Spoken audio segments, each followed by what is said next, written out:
Well, many Canadians live with various health challenges and rely upon natural health supplements to provide relief or even cure certain types of conditions. But every so often, the federal government tries to put restrictions on these supplements, which can be very frustrating for health supplement providers and their clients. To discuss this in more detail, I have Cris Robinson joining me. She's a nutritional consultant and co-owner of Purple Carrot, which is a natural health shop in Lethbridge. Welcome to Bridge City News, Cris. Great to have you on today. Thanks for having me. Absolutely. Okay, so Cris, I understand that the federal bill C-47, which is a large omnibus bill that covers a lot of different stuff, also has a section that basically amends the laws concerning natural health products and gives the federal government more enforcement power. So Health Canada is saying that we need this to better safeguard public health, but there seems to be a lot of natural health stores across Canada who disagree. So what are some of your concerns? Well, the big thing is where natural health products are being put in the same category as drugs, and they're totally different. And so when you're trying to regulate two totally different things the same, it creates a lot of issues. And so there's quite a few things that are concerning, but I think the biggest thing that's going to affect people, so people watching here, is cost. So there's a whole bunch of new fees that are coming in, and that's going to affect the companies and their ability to continue to create products. But then, so for those companies who don't close, who can afford to make all these changes, for those ones that do stay in business, there has to be some cost recovery for them. So it's cost recovery for the government, we pass on to cost recovery for the companies, which then moves on to us and then the consumers. And so costs are going to go up. We're going to have less product availability. So the companies that are in Canada, again, there's going to be companies that can't afford to continue to produce products. There's going to be less products coming in, so less innovation, which we want. And then there's restrictions on what I can say as a nutritional consultant or working in a health food store. And we already have, we have a lot of regulations in Canada. There's a lot of things I can say, for instance, we cannot say this will cure that. That is illegal. We're not allowed to do that. So we already have a lot of restrictions, and they're going to be putting in even more. And so we're losing freedom of choice. We're losing freedom of expression. And so there's a lot of things that are really concerning with this. Yeah, it sounds like it. And you mentioned cost. So how likely would you say that prices will go up for consumers, and by how much would they go up, do you think? I can't imagine them not going up. I can't see a scenario in which they won't if this is allowed to continue to go through. Again, like we're looking at the amount of fees that are going in, they're crazy. Import fees, distribution fees, wholesale fees, site license fees, manufacturing fees, packaging fees, labeling fees. And that's just for ones already in Canada. Like for ones that want to come in, it's even more. And I read some examples of what it can cost companies. And so for small businesses, small manufacturing companies, and there's a lot in Canada, it could cost them anywhere from $60,000 to $200,000 annually. That's every year. And so that cost, again, that has to be given to someone. Yeah, Somebody it has has to to be pay for eaten that. by the consumer in the long run, Yeah. really. Yeah. And Yeah. we're already struggling, right? We already had COVID. So many businesses closed during that. We have inflation and interest rates. I cannot believe our operating costs. And I mean, we don't have a huge monster warehouse. Our operating costs every month are going up and up and up. Our prices, when we get our invoices in, they're going up and up and up. I hear my business partner receiving, and she's like, oh my gosh, the prices. And it's already happening. And so when this comes in, and then it makes it unattainable. Supplements are already expensive. Supplements are already a luxury item, which they shouldn't be. And they're going to be even more. So only the wealthy can buy supplements. And that's not fair. That's not what we want. Yeah, Cris, it sounds like you're joining the chorus of many a business owner with just fighting against the inflationary costs. I've never seen anything like it. I cannot believe our costs and what's happening to them. It's very, very unfortunate. With regards to this bill, so one complaint that we've heard from health store owners is that there wasn't any advance notice or consultations with stakeholders like yourself. No, and I mean, I'm not a lawyer, I'm not a politician. So how all the parliament works is, not much more beyond what I learned in high school.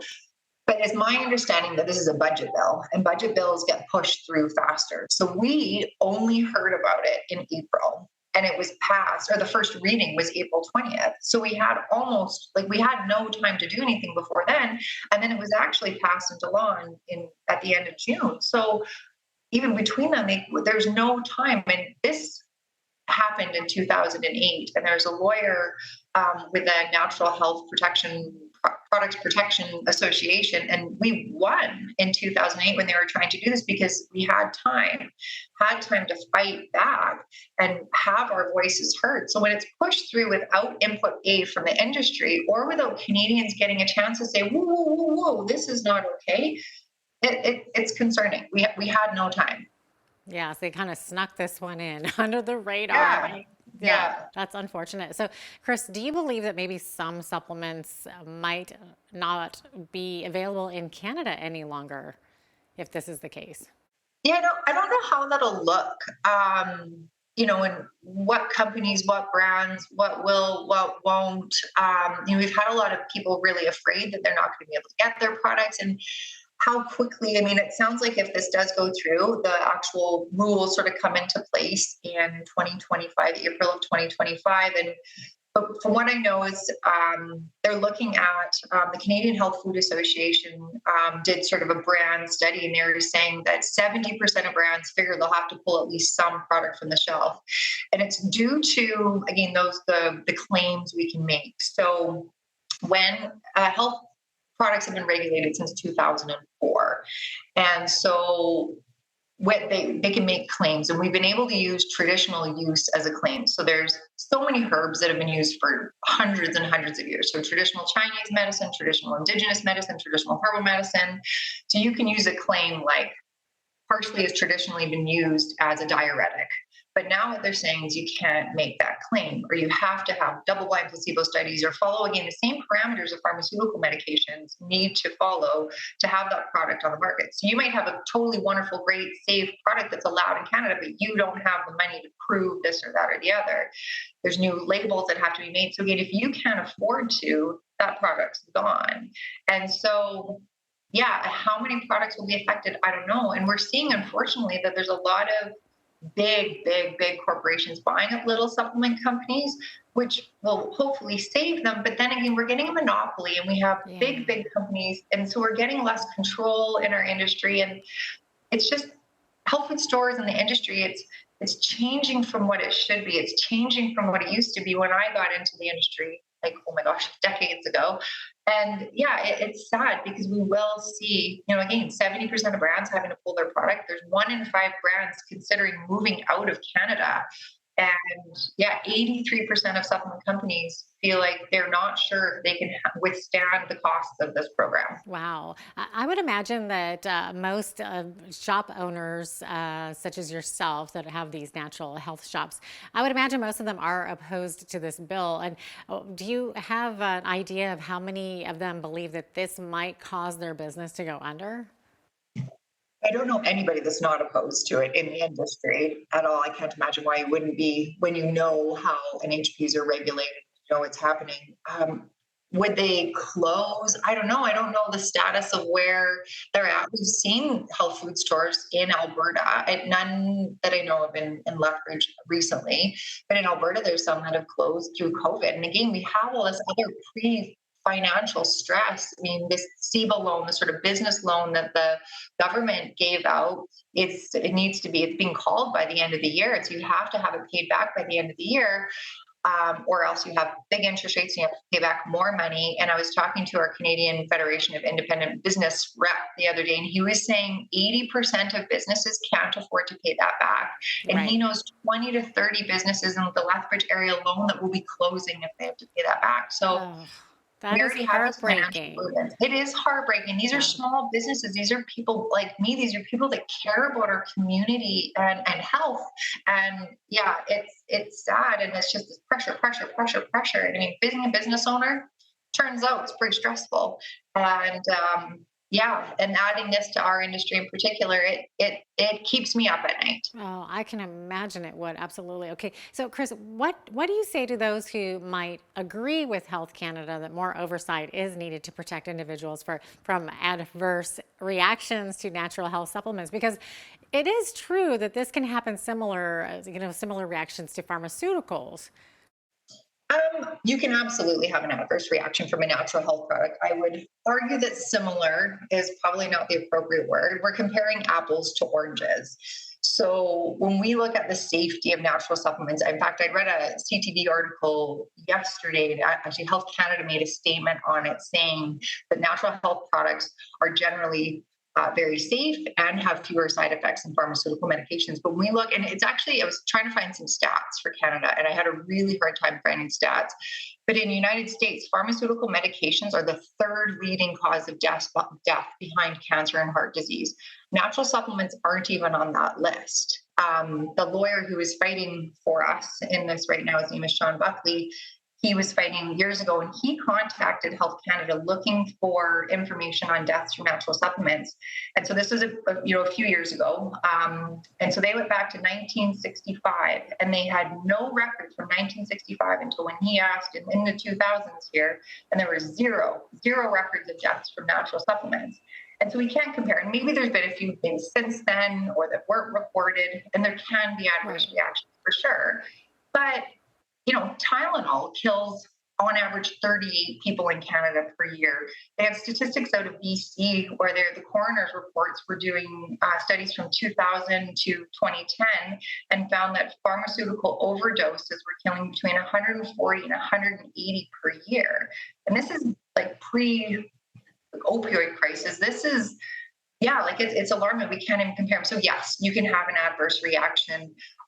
You can get diarrhea from too much vitamin C or magnesium. You can get a flush from niacin. You can be sensitive to the sun from St. John's wort, but they're not even in the same ballpark of safety. Do you know if hospitals were required in the past to report adverse effects of natural health products like herbal remedies and supplements? It wasn't anything I really thought about. And then this Vanessa's law came in 2013. And that was part of it. So they're required to report adverse medication reactions. My assumption was always that they did. So I didn't realize they didn't, or there was rules or not rules or what have you. But now they have to because we fall into that same category. So they lumped us under the Vanessa's law.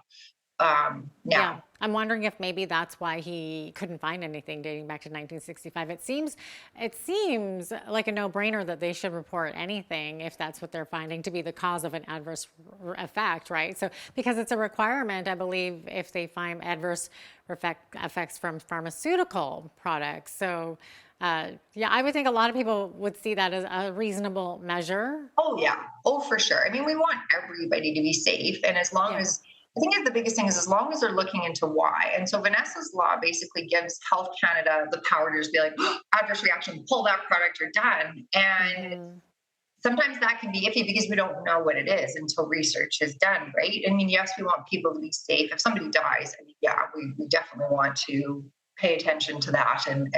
But we've seen Health Canada prematurely pull product before that people needed because they're like, this is scary. And then so we're not involving court authorization. There's not due process, and we need due process. And so we've seen products pulled before, and then once it goes to the courts and all of the research and testimonials and information is provided, the courts are like, no, this product needs to be on the shelf. But in the meantime, the people that needed that for their mental health or for their heart disease, there's two cases in particular where that happened.